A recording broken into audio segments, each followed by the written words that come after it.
uko mkononi au iko mkononi. Na hii safari yangu na wapongeza wote ambao mwaka huu wamenuia na wako safarini kwa ajili ya kwenda kutekeleza ibada yao ya haji. Kwa nini nawapongeza? Kwa sababu kundi la mahujaji ni ujumbe mzito unaoelekea katika ziara ya kuizuru nyumba ya Allah. Katika hadithi ya Bwana Mtume iliyosimuliwa na Al-Bazzar fi rijal al-fiqh au fuqaha an Jabir ibn Abdullah radiyallahu ta'ala anhu, anasema Mtume sallallahu alayhi wasallam, al-hujjaj wal-ummar wafdullah da'ahum fa'ajabu wasalu. Nimewapa hongera mahujaji wanaokwenda Maka kwa hadithi hii kwamba alhujjaju, mahujaji, wal ummaru, na wale wenye kwenda kufanya umra, wafdullah, ni wageni wa Allah, ni ujumbe wa Allah, delegation ambayo lengo lake ni kwenda kwa Allah katika nyumba ya Allah. Inna awwala baytin wudi'a lin-nasi lalladhi bi Bakkah mubaraka. Kwa al-hujjaju wal-ummaru wafdullah, mahujaji na wenye kufanya umra ni ugeni wa Allah. Da'ahum faajabu, aliyewaita kule ni Allah, nao wamemuitikia.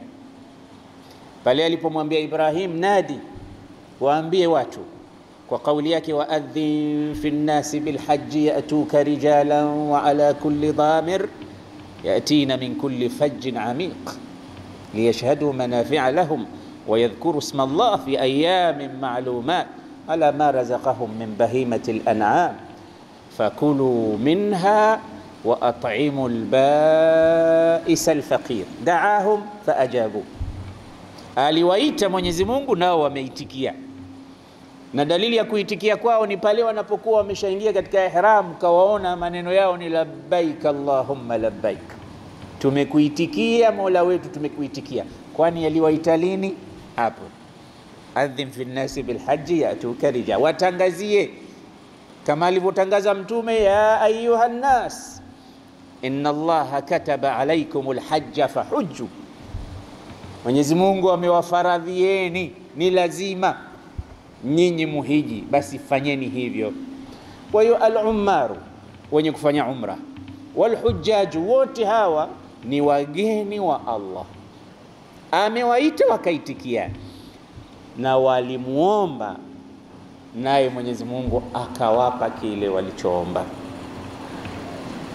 Kama umo safarini mwaka huu, hongera sana, na muomba Mwenyezi Mungu atakabali hija yako na hija ya wote mahujaji. Ndugu zangu, nini maana ya hija kilugha? Mimi ni mzungumzaji wa mwisho.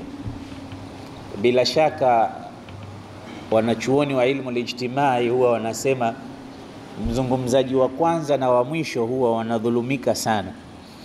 Wa kwanza huwa hajui aseme nini, wa mwisho huwa kila kitu kimeshazungumzwa. Kwa hiyo wanakuwa wanapata tabu sana. Ukishakuwa wendo wa mwanzo utaanza, unakuwa katika haira, nisemeje, naweza nikakosea, naweza nisiende nikayakidhi yale matlaba ya maudhui. Na ukija wa mwisho, kilichokuwa kimekusudiwa chote kimeshaongelewa. Naamini wengi haya nitakayozungumza wameshazungumza kama alivyosema Sheikh Hassan, lakini al-imtithalu al-amri khairu min suluki al-adab. Kwa ajili hiyo basi, huenda kwa bahari hizi ambazo ziko hapa, wanasema wanachuoni, kad yujadu fi nahri ma la yujadu fi al-bahr, kinaweza kikapatikana katika mto kitu ambacho hakikupatikana katika bahari. Hii bahari hii hapa mmepata pengine samaki, katika mto huu mnaweza mkapata wale samaki wenye masharubu, na hivyo hivyo tukakidhi baadhi ya haja. Sasa tufanye taarifu kidogo ya haji. Wanachuoni wa lugha, hija maana yake ni alqasdu. Ukisema alhajju maana yake alqasdu, kukusudia. Kilugha hija ni kukusudia, wa shar'an, lakini kisheria nasema ni qasdu baiti llahi alharam liadai manasik alhajj. Ukisikia hija kwa kisheria ya fiqh na usuliyina na watu wa sheria wanakuambia ni kuikusudia nyumba ya Mwenyezi Mungu Al-Kaaba kwa ajili ya kwenda kutekeleza ibada maalum kwa sharti maalum ambayo ni ibada ya hija. Na hivyo hivyo maana ya umra. Maana ya umra kilugha i'tamara, yani zara, amezuru. Ukisikia mtu i'tamara, kwa hiyo i'tamara fulanan, yani amemzuru fulani. Lakini kilugha i'tamara yani ni kwenda Maka, kuzuru Maka kwa ajili ya ibada makhsus na vitendo maalum. Unaweza ukauliza ma huwa alfarqu baina alhajj wal umra, kuna tofauti gani kati ya hija na umra? Tofauti yake ni ndogo tu. Hija inakuwa katika miezi maalum, umra haina miezi maalum. Ndio maana unawasikia hata watu naenda umra mwaka huu, kiangalia sio miezi ya hija. Ramadhani wanaweza wakaenda mwezi wote, Rabiul Awwal, mwezi wa Rajab, unakwenda wakati wote umra. Lakini pia tofauti kubwa kati ya hija na umra, umra haina alwuqufu bi'Arafa, almabitu bimina, almabitu bimuzdalifa. Hizi zote hakuna katika nini? Umra. Hivi vitu unavipata katika hija. Kwa hiyo na hii hija ni nguzo. Umra wamekhtalifiana sana ulama baina ya wajib na wengine mpaka wakafika pia kusema ni fardhi katika aqwal, na wengine kwamba ni katika sunna zilizosisitizwa wa halum majar, lakini wamekubaliana ulama wote kwamba hija ni nguzo ya Uislamu, kama ilivyokuja katika hadith bunya alislamu ala 5 shahadati an la ilaha illa Allah wa anna Muhammadar Rasulullah wa iqami salat wa ita'i zakat wa sawmi Ramadan wal hajj. Tayeb, nguzo ya hija, hija ni nguzo katika nguzo za Uislamu 5. Umra haijafika katika daraja hiyo ya hija kwa baadhi ya wanachuoni wengi. Kwa ajili hiyo, kwa tofauti ndogo hii tunaweza tukajua maana ya hija na umra. Lakini pia hija haifanywi isipokuwa katika miezi yake maalum, ambayo hii inaitwa miqat zamani. Katika hija kuna miqati aina mbili.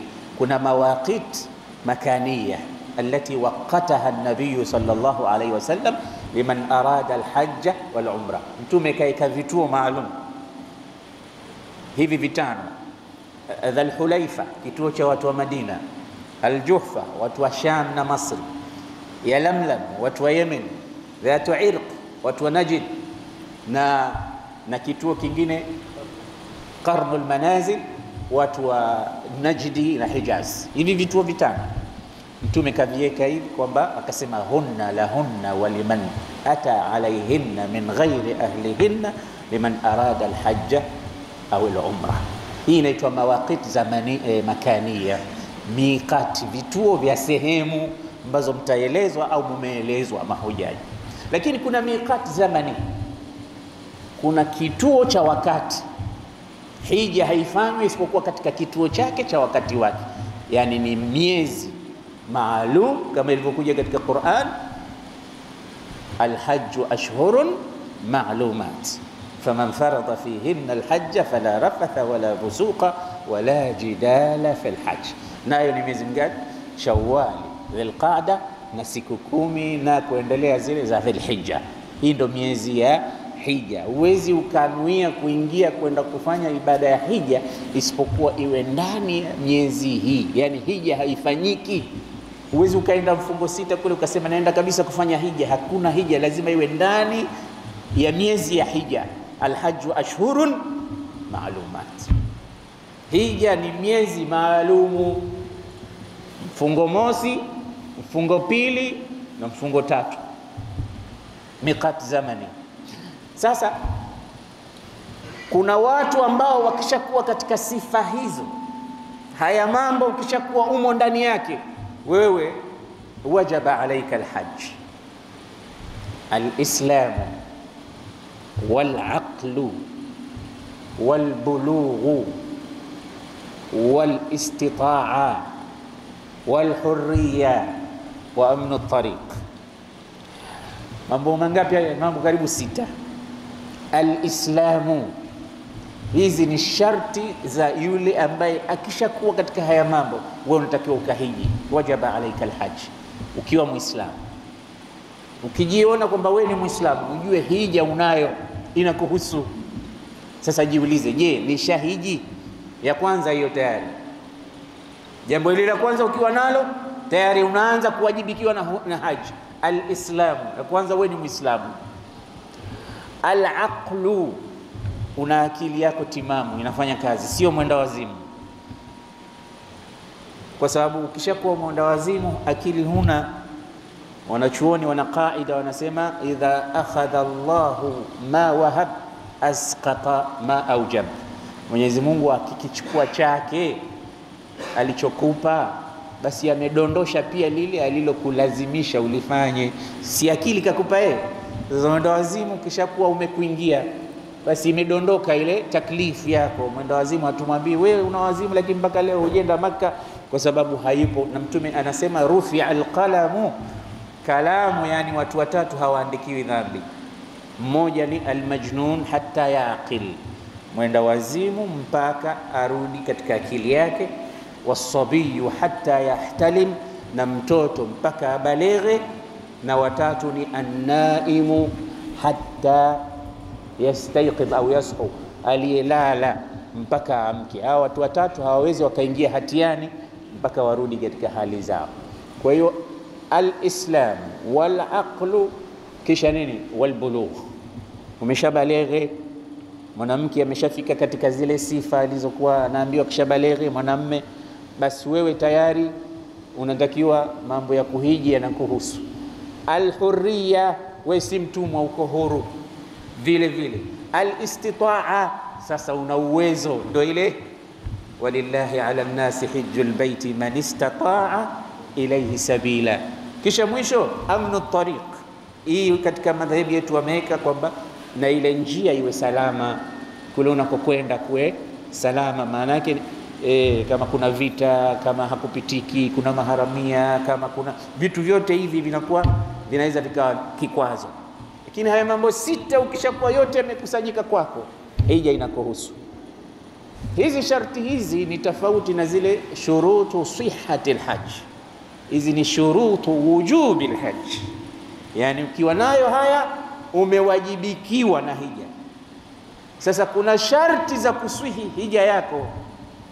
Ili hija yako isihi ufanye nini? Ndio hayo pia inakuja. Alislamu, uwe Muislamu. Kafiri ataki hija isihi hija yake, uwe Muislamu. Kisha at-tamyizu. At-tamyiz sasa imekuja, ile ilikuwa ni bulugh. At-tamyizu ina maana mtoto pia anaweza akahiji, lakini mtoto awe mumayyiz, awe anajua kutofautisha kati ya zuri na baya. Haja zikimtoka awe anajua, awe mumayyiz. Si mnashuhudia wakati Mtume anakwenda haji, watu wakamnyanyua mtoto hivi, ukamwambia Rasulullah, ala hadha alhajj, huyu naye pia anatakiwa anahiji? Akamwambia naam, na akikuwa tahiji hija ya kawaida. Lakini maana akienda akihiji mtoto, hija yake inasihi, lakini naye awe nani? Mumayyiz, awe anatambua mambo. Alafu ili isihi hija yako uifanye ndani ya mawaqiti zamania, kile kituo cha wakati ambao ni kile tulichokitaja, miezi iwe ndani ya miezi yake. Uwezi ukajikokota mwezi wa Rajab ukasema unaenda kuhiji. Sharti kwa kusihi hija yako iwe ndani ya miqati zamani. Alafu ya mwisho katika sihhatu shurut sihhati alhajj, uzilete nguzo zote za hija, uzifanye nguzo zote kwa umakini ili hija yako ikamilike. Nazo ni al-ihramu, ihram, nia na ya kuingia katika hija. Kisha at-tawafu, tawafu al-ifadha. Katika hija kuna tawafu nyingi, sio tawafu yoyote ni nguzo ya hija, ni tawafu ifadha ambayo haifanywi isipokuwa baada ya watu kusimama Arafa, kuja wakalala Muzdalifa, wakatoka wakaenda katika Jamaratul Kubra, alafu ndio wakaenda kufanya tawafu ifadha. Hii ni tawafu ya nguzo ambayo inaitwa tawafu rukn au tawafu ambayo ifadha kama ilivyozoeleka, kwa sababu inafanyika baada ya watu kutoka Arafa. Sa'yu vile vile ni katika nguzo za haji. Lakini pia nguzo kubwa mama alwuqufu bi'arafa. Kwa hiyo unakuja al-ihram, at-tawafu, as-sa'yu, alwuqufu bi'arafa, alafu al-halqu, kwenda kunyoa. Kwa hiyo unachunga hizi vitu. Utakuta katika baadhi ya madhhab ni 4, kwingine ni 5, lakini wewe usibabaike na hayo yote. Hizi ni aqwal, kuna rajih na marjuh. Kwa ajili hiyo chunga hivi vitu ili hija yako ikamilike vizuri. Na baada ya nguzo kuna vitu vingine vinaitwa wajibatul haji, mambo ya wajibu, nayo vile vile yanawezekana yakawa mpaka 5.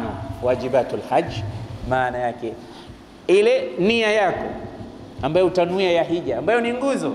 Al-ihramu min al-miqat, iwe itatiwa nia au kuhirimia katika kituo chake maalum. Na sisi kituo chetu kinakuwa mara nyingi katika vile ndege zetu tunazoandamana nazo, na mapilot wanajua.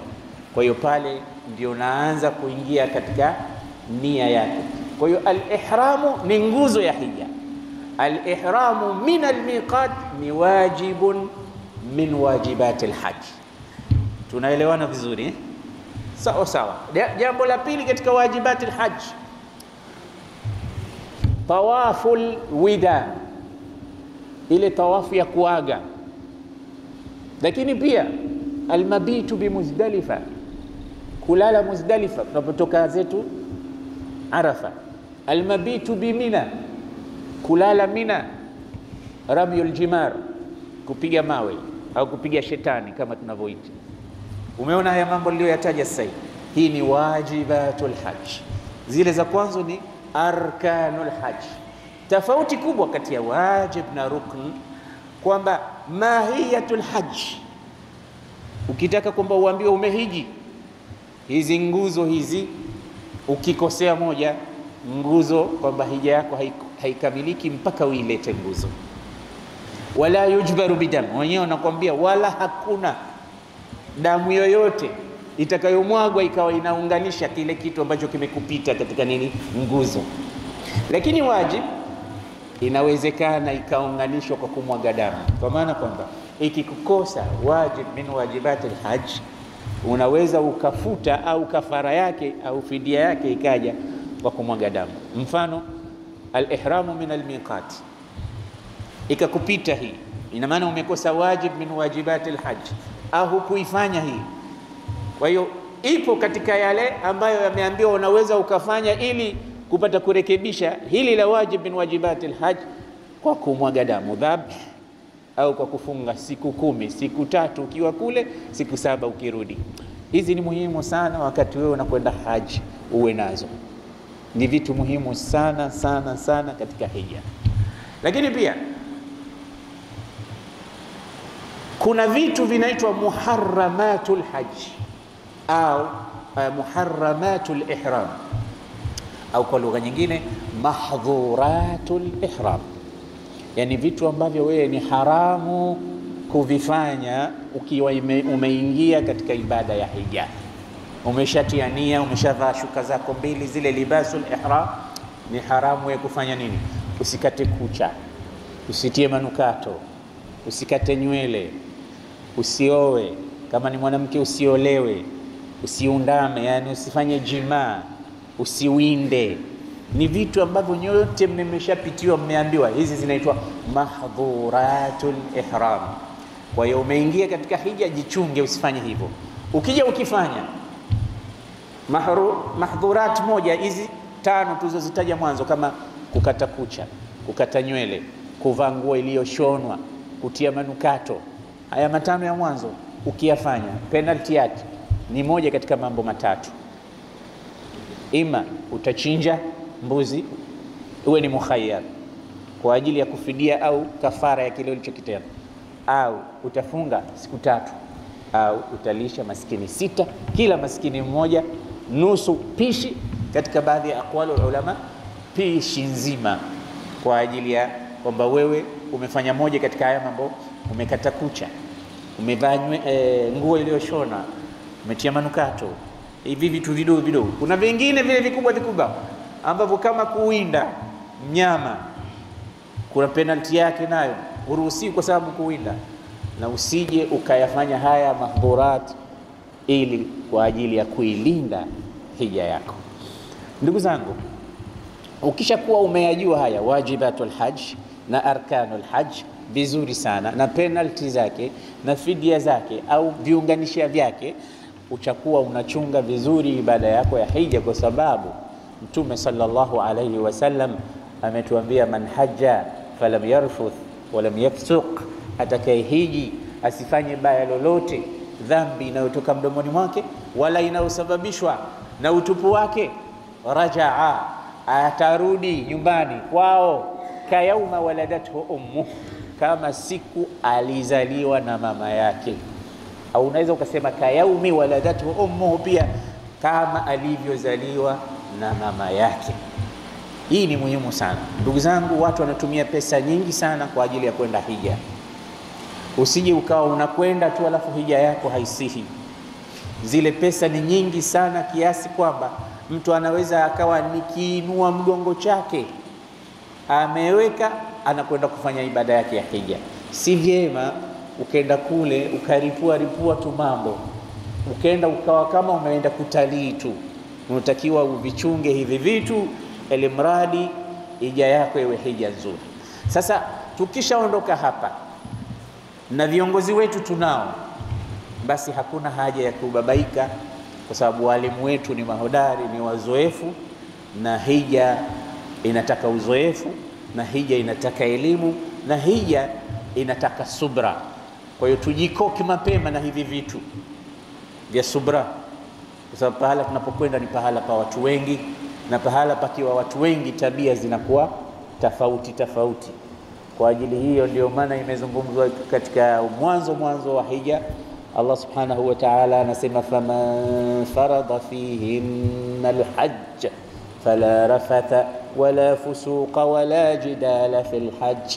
Kwa nini amekwambia usijadiliane sana, usifanye uchafu, usifanye ubaya? Sababu pahala palipokuwa na wengi kuna mengi. Huyu atakukanyaga, huyu atakutukana, huyu atakubeza, huyu atakucheka, utampenda huyu, utamtamani huyu kama ni mwanamume. Vyote vinatokea wakati wa hija.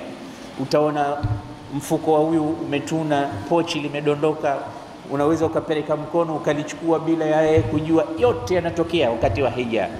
Basi kuwa makini na haya yote, usiharibu hija yako. Tumeondoka hapa inshallah Tanzania na ndege yetu. Tukiwa katika ndege wakati wote tujishughulishe na dhikri. Mtume sallallahu alayhi wasallam ana dua ametufundisha, Allahumma anta sahibu fi safari wal khalifatu fil ahli wal mal. Allahumma inna na'udhu bika min wa'tha'i safari wa ka'abati al mandar. Allahumma yassir alaina safarana watwi anna bu'da. Jishughulishe sana na dua ya safari. Ukiwa kwenye ndege usiweke headphones zile ukasikiliza music, ukaangalia movie. Vyote vipo kwenye ndege, kwa sababu uko katika rihlatu khair, uko katika msafara wa kheri. Ndege ikiruka sema Allahu akbar, ikianza kushuka sema subhanallah. Wewe shughulu shaghil ni dhikri peke yake. Sasa ukija ukiambiwa tunakaribia katika miqat, pilot atatangaza vaa nguo zako za ihram, na sisi tunavaa kabisa, kwa sababu tutakuwa tunakosa nafasi tukiwa katika ndege. Kwa hiyo tunaweza tukavaa tukiwa Oman, Muscat, tunavaa kabisa, tunakuwa tayari. Tukifika katika miqat tunatia nia kwa kusema labbaik Allahumma bil umra, kwa sababu hija yetu sisi inaitwa tamattu. Tamattu ni kwamba tunafanya umra alafu baadaye tunafanya hija. Kwa hiyo si vibaya ukasema labbaik Allahumma bil umra, kwa sababu mnaenda kufanya umra kwanza, alafu mwezi 8 ule tutatia nia ya hija kusema labbaik allahumma bil hajj. Hata ukisema pia labbaik allahumma bil hajj, wewe umeshatia nia. Kwa hiyo unaingia katika ihram. Wanawake nguo zao ni zile zile, wanaume wanavaa mashuka mawili, nadhani mmeshaonyeshwa namna ya kuvaa. Usivae kitu chochote ndani yake, si bukta, si chupi, si suruali, si jeans, si chochote, kwa sababu tumesema kuna muharramatil ihram. Ukisha kuwa umehirimia, lubsul makhit, kuvaa nguo iliyoshonwa usivae. Kiatu kuchukua shape ya mguu wako usivae. Usikate kucha, usitie manukato, usikate nywele, usifunike uso kama ni mwanamke. Zote hizi zitakukost kama umeshaingia katika ibada yako ya hija. Ukishafika Jeddah, unaelekea Makkah, tunakwenda kufanya umra. Tunapoingia katika Masjidil Haram, tukaiona Al-Kaaba, jambo la mwanzo, zipo adhiya katika vitabu vya fiqhi, hususan katika madhhabi yetu, zimewekwa pale katika mlango ambao hauna dua nyingi zilizopokewa moja kwa moja kutoka kwa Bwana Mtume Muhammad sallallahu alaihi wasallam, ni katika mambo ya haji. Ndio maana hakuna dua mahsus pahala popote, lakini ulama wetu wameziweka. Ikiwa huna dua unayoijua, si vibaya kuzitumia. Unayo wewe iliyo sahihi, iliyokuwa ni warid maathur kutoka kwa Mtume, itumie. Lakini tukifika tukiiona Al-Kaaba, macho yako kwa mara ya kwanza pale inaitizama Al-Kaaba, nadhani hapo itakuwa celebration kubwa sana. Watu wengi ndio hapo hawawezi kujitamalak, machozi yanatoka, imagination zile kwamba ndio nishakuwa na mzuru Allah subhanahu wa ta'ala. Ndio yule mmoja mwenye kusema, alipofika hapa alisema maneno haya, yasikilize maneno haya, akasema ta'afu al-muluku 'anil nazili bisahihim kaifa an-nuzulu fi sahati ar-rahmani. Alipoweka mguu wake tu mbele ya yake Al-Kaaba akasema asbahtu dhaifa Allah fi dari ridha, nimeshakuwa mgeni wa Allah katika nyumba yenye kumiminika radhi zake Allah. Asbahtu dhaifa Allah fi dari ridha, mimi sasa ni mgeni wake Allah katika nyumba ya ridha. Wa ala al-karimi karamatu dhifani, na yule mkarimu huwa ni mwingi wa kutoa ikramu yake kwa wageni wake. Unajua, nikupe mfano. Kama wewe unaenda zako Saudia, ile ni kingdom, Malik Salman yupo hai, mwanawe Muhammad bin Salman yupo hai. Unaonaje ingelikuwa wao ndo wamekuita, wamekwambia njoo, wamekupa mwaliko? Sasa umepanda ndege, unasema bwana unaenda wapi? Mfalme wa Saudia kaniita, naenda kwa ajili ya mwaliko rasmi wa kifalme. Umeitwa na mfalme na barua ipo na kila kitu kipo. Unadhani ikramu yake huyu mfalme kwako itakuwaje? Bila shaka unayafikiria ile majumba ya kifalme makubwa makubwa na vyakula vyao, lakini cha mwisho kikubwa unafikiria ile bahasha ambayo utaipata baada ya kuondoka pale, ilionona, sivyo? Kwa sababu let's say tu ikulu Mama Samia kakualika, fulani njoo na kualika, njoo ikulu, unafikiria mazuri yote kwa kiongozi. Kwa hiyo sisi hatuendi kwa mfalme wa Saudia, sisi hatuendi kwa mwana wa mfalme, hajatualika yeye. Sisi tunakwenda kwa mwaliko wa Allah subhanahu wa ta'ala. Sasa kama vile wafalme wanapowakirimu watu wao, ndio Allah atakuacha hivi hivi wakati kuita yeye pale. Ndio nasema asbahtu dhaifa Allah fi dari ridha wa ala al-karimi karamatu dhifani ta'fu al-muluku 'anil nazili bisahihim kaifa an-nuzulu fi sahati ar-rahmani ya man idha waqafa al-musii'u bibabihi satara al-qabiha wa jada bil-ihsani ana al-musii'u wa qad da'awtuka sayyidi ta'fu wa tasfahu li'ubayd al-jani. Ni maneno mazuri mno yakionyesha huyu mtu furaha yake ya kwamba yadau qadamahu ala awwali ataba min atabati Masjid al-Haram. Hongereni sana mahujaji kwa kwenda sehemu tukufu kama hii. Yule mtu ambaye hajui utamu na ladha ya kufika sehemu kama hii, ndio ashakuwa mahrum.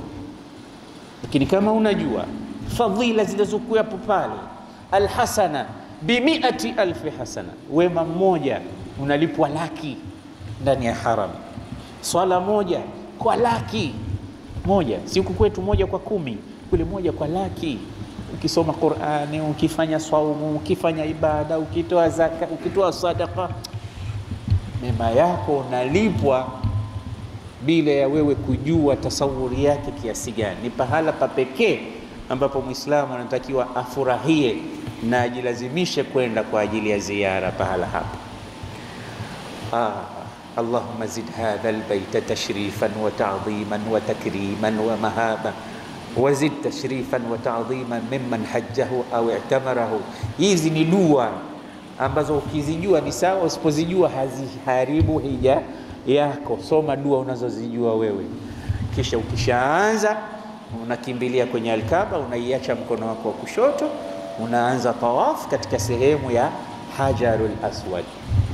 Wakati wa hija ni ngumu kwenda kugusa, wewe unaashiria Allahu Akbar, unaanza tawaf. Allahumma imanan bik wa tasdiqan bi kitabik wa wafaan bi ahdik wa tasdiqan bi rasulik.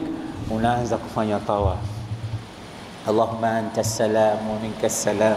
Ukitaka ashwatu zile 3 za mwanzo, ukipenda sema Allahumma ij'alhu hajjan mabruran wa sa'yan mashkuran wa dhanban maghfura.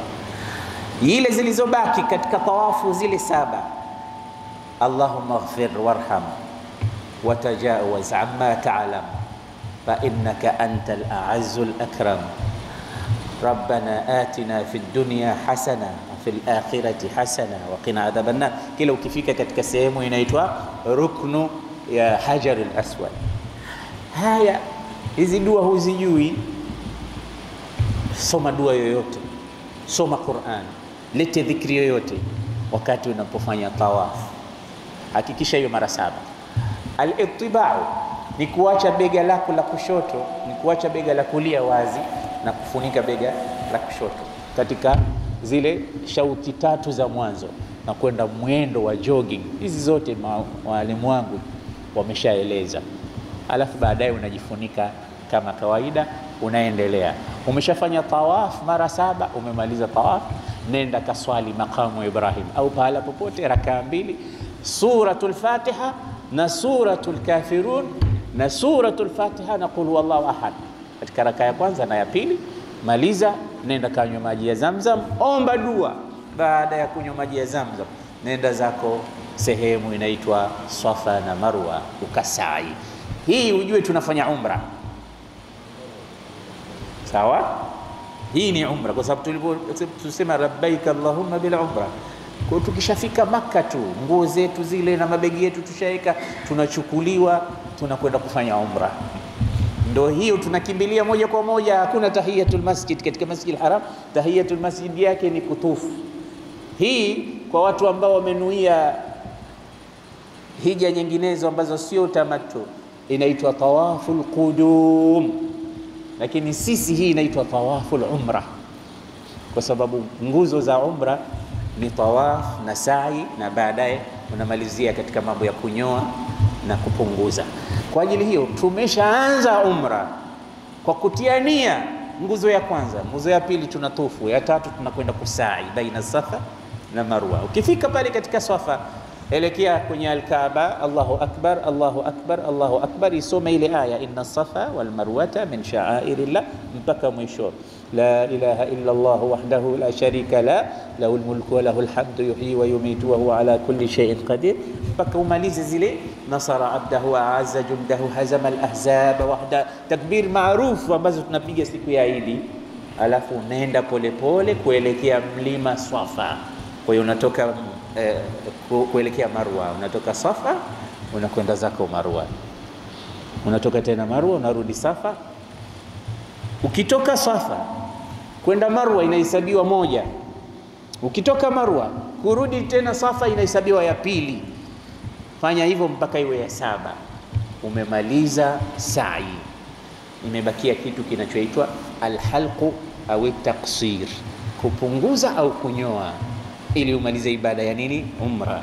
Ni vizuri hapa upunguze, kwa sababu mbele yetu kuna hija, labda hapo itakuwa mwezi mosi Dhulhijja au mwezi pili tunamaliza umra, alafu unanyoa mwanamme. Mwanamke hunyoi, unapunguza kidogo tu katika mikili ya nywele ile, unakata kidogo tu kama mfano wa ncha ya kidole chako cha mwisho mwanamke, kwa sababu wanaume ndio wanaonyoa. Hapo utakuwa umeshakamilisha ibada yako ya umra. Ukikamilisha hivyo umetahallal. Kutahallal maana yake rukhsa, ile muharramatul ihram uliambiwa unaweza sasa ukafanya. Unaweza ukakata kucha, ukanyoa nywele, ukavaa nguo, ukajitia manukato. Yale yaliokuwa haramu yote wakati umeingia katika ibada ya hija ni halali sasa kuyafanya. Nenda zako kakae. Sasa itakuwa ni siku za kukaa pale kufanya ibada, kuswali Maka. Ndugu zangu, kuna watu hata wakifika Maka hawashughuliki na swala. Tumeshawachukua mahujaji hawashughuliki kuswali. Sasa ikiwa mtu yuko Maka hashughuliki kuswali, hata swali msikiti kipata huyo kweli? Basi wapo watu wanadharau swala. Uko pahali ambapo swala kwa $100,000 unadharau swala. Jishughulishe na ibada dunia, usijishughulishe na mambo mengine. Nenda ukirudi kwa ajili ya swala mpaka mwezi 8 wa Dhulhijja, inaitwa yaumu tarwiya. Hii sasa tunatoka katika majumba yetu kwa ajili ya kujiandaa kwenda zetu Mina. Pale sasa kabla ya kupanda mabasi yetu tunatia nia ya hija. Sasa labbaik allahumma bil hajj. Sasa hija inaanza. Wanaume tunarudia nguo zetu za ihram, mashuka mawili. Inakuwa ni haramu tena kukata nywele, kukata kucha, kujitia manukato, kuvaa nguo, kuvaa viatu vilivyochukua shape, na hivyo hivyo kama ilivyokuwa kabla pale wakati tumeanza kutia nia ya umra. Na huwezi tena ukayafanya yale muharramat, yanakuja tena upya. Si umemaliza umra sasa unafanya hija, inarudi kibao pale pale. Tunaenda zetu kulala sehemu inaitwa Muzdalifa. Pale tutasali sala zote kwa kuzipunguza. Pale panaitwaje? Mina, aiwa. Imamu atakuwa anatusalisha, anapunguza sala. Alafu siku ya pili yake ni siku ya 9. Hiyo ndio siku kubwa, siku ya Arafa. Hii tunatoka tunakwenda zetu mpaka viwanja vya Arafa. Hii ni nguzo ya hija sasa. Hii ni nguzo mama. Mtume amesema alhaju Arafa.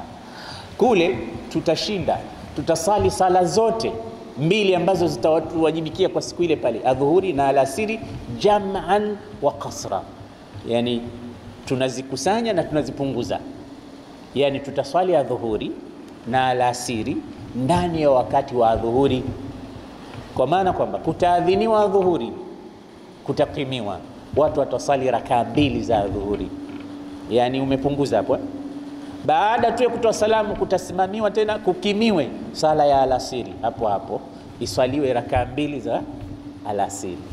Kwa hiyo tutakuwa kwa siku ile tushamaliza sala zile za mchana, ili upate wakati wewe wa kunong'ona na kulia na Allah subhanahu wa ta'ala. Kwa hiyo kuanzia kipindi kile cha adhuhuri chote mpaka alasiri yake, lete dua mfululizo, msalie mtume kwa wingi, dhikri. Lakini mtume kasema kwa siku ile dua bora kwa siku ile, la ilaha illa Allah wahdahu la sharika lah, lahul mulku wa lahul hamdu wa huwa ala kulli shay'in qadir, afdalu ma qultuhu ana wan nabiyyuna qabli. Hiyo ni dua bora. Kama hutakuwa na dua isipokuwa hiyo tu inatosha. Ukiongeza na nyingine sio mbaya na wala hakuna tatizo lolote. Hii ni wakati uko Arafa, jua linapozama tena pale ndio endelea kabisa kulia na Allah.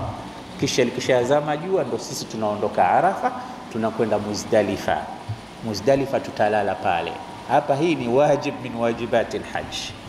Tutalala pale, tutasali pale salatu al-isha pamoja na maghrib. Yani maghrib hatutoiswali pale viwanja vya Arafa, tutakwenda kuisali jam'u ta'khir.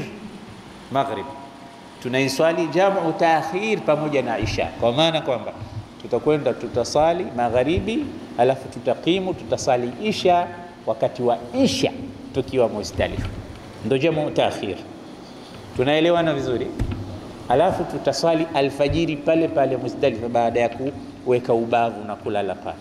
Alafu tutaokota mawe, ukipenda utaokota pale pale, ukipenda utaokota Mina vijiwe vya kupiga, kwa sababu ile inakuwa siku ya 10. Sasa siku ya Idi ile tunakwenda kupiga jamratul aqaba, lile jiwe kubwa. Kuna viguzo vitatu jamarati hizi zinaitwa. Ya kwanza tunaiacha, ya pili tunaiacha, ya tatu ya mwisho ile ndio tunaipiga sab'u haswayati. Ukumbuke bado wimbo wetu ni ule ule, labbaik allahumma labbaik labbaik la sharika lak labbaik innal hamda wan ni'mata lak wal mulk la sharika lak. Itasimama hii talbia wakati unatupa jiwe la mwanzo katika jamratul aqaba. Allahu akbar, pale unaleta takbira zaidi. Takbira zaidi ni zipi?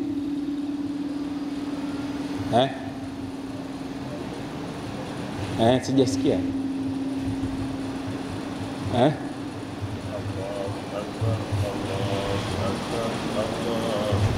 Exactly. Unaleta takbira za kawaida sasa. Kwa sababu ile siku ya Eid, Allahu akbar, Allahu la ilaha illa Allah, Allahu akbar walillahi alhamd. Huku kote hujeleta hizo takbira zaidi. Wewe labbaik Allahumma labbaik. Huku kwetu kwa sio kwa mahujaji, siku ile ikishaingia tu utaona tayari takbira. Kuanzia ile siku ya Eid ikishaingia takbira inaanza mpaka siku ya ngapi? Takbira inamalizika ayamu tashriq, ile siku kuu na siku tatu zile inaendelea. Siku ile inaanza pale wewe haji kisha piga jiwe la kwanza pale tu katika jamratul aqaba, takbira inaanza ina katika talbia. Sasa umemaliza kupiga jamratul aqaba, mawe 7, kuna kuchinja, alafu kuna kunyoa. Ukifanya mawili katika haya umesha tahallul asghar, kwa maana kwamba unaweza ukavaa nguo za kawaida, unaweza sasa, isipokuwa kulala na mkeo. Kama haji utakwenda zako na mama watoto kule, utakuwa huwezi kuruhusiwa kufanya hivyo mpaka ukishatofu tawaful ifadha. Kwa hiyo tumeshafika mwezi 10, tumepiga jamratul aqaba, tumeenda kuchinja, tumenyoa. Kuchinja tunachinjiwa moja kwa moja, tumenyoa vichwa vyetu. Sasa mbele yetu kuna kitu kinaitwa tawaful ifadha, nguzo nyingine ya hija. Hii tunaweza tukaiakhirisha, tusiifanye siku ile ile, kwa sababu tutakaa Mina kwa muda wa siku 2 au siku 3. Kwa hiyo tunaweza tukaakhirisha tawaful ifadha mpaka tukiondoka Mina tukaenda zetu mahotelini kwetu au Masjidil Haram tukafanya tawaful ifadha. Tunafahamiana vizuri. Kwa hiyo kikubwa kule ni kuwasikiliza mashehe na viongozi. Hija yako itakwenda smooth kabisa. Ukisha kufanya tawaful ifadha unaenda na sa'i. Watu wa tamattu sisi uhakikishe kwamba kila ukitufu kuna sa'i yake. Sa'i ambayo tawafu ambayo haina sa'i ni tawaful wida, tawafu ya kuaga peke yake. Kwa hiyo tukija kufanya tawaful ifadha ambayo ni tawafu rukna au tawafu ziara kama wanavyoita huko, tutakuwa tumebakisha kitu kinachoitwa tawaful wida peke yake. Yani tushaka Mina kwa muda wa siku 3, zile ayamu tashriq. Swala tutaswali vile vile kama tulivyoambizana, zinapunguzwa siku ya 10, 11, 12 na 13. Faman taajjala fi yawmayn fala ithma alayhi wa man ta'akhkhara fala ithma alayhi. Tunarudi zetu, tunasubiri siku tunataka kuondoka kwenda zetu Madina, tunauaga mji wa Makka, ndo tunakwenda kutufu tawaful ifadha, tawaful wida, tawafu ya kuaga. Wanawake ikiwa wamepata damu za haidh wakati tunasafiri, asije akasema mimi nimeshaingia katika siku zangu siwezi kutiania. Tiania, fanya kila kitu katika hija isipokuwa kutufu, kuswali. Utasubiri mpaka upate tahara, lakini kila kitu anachokifanya mahujaji anafanya isipokuwa hiki. Pia ikiwa itakuja damu ya haidh baada ya kutufu tawaful ifadha, sisi wakituambia mapema tunaweza tukafanya kwamba ile tawaful ifadha peke yake na wataichanganya na tawaful wida, kwa sababu ile ni nguzo inaweza ikaibeba nini wajib min wajibat alhajj, kwa sababu kitu kikubwa kinaweza kikaika hivyo. Inawezekana pia ni fatwa ambazo wanachuoni wametupa, lakini ikiwa pia watapata damu ya haidh baada ya kumalizika kwa tawafu al-ifadha, atasamehewa mwanamke kufanya tawafu al-wida. Sio tuseme bwana tumsubiri mpaka amalize hedhi alafu atufu, hapana, itakuwa ni maafuu kwake. Alhasil, maadamu tuko pamoja tunakwenda hii safari, vitu vingi inshallah tutakuwa tunaulizana na tunapeana faida. Ni nani ambaye hajaelewa pahala popote katika hii sehemu? Kabla sijampa Sheikh Yusuf apate kuongea pamoja na Sheikh Hassan.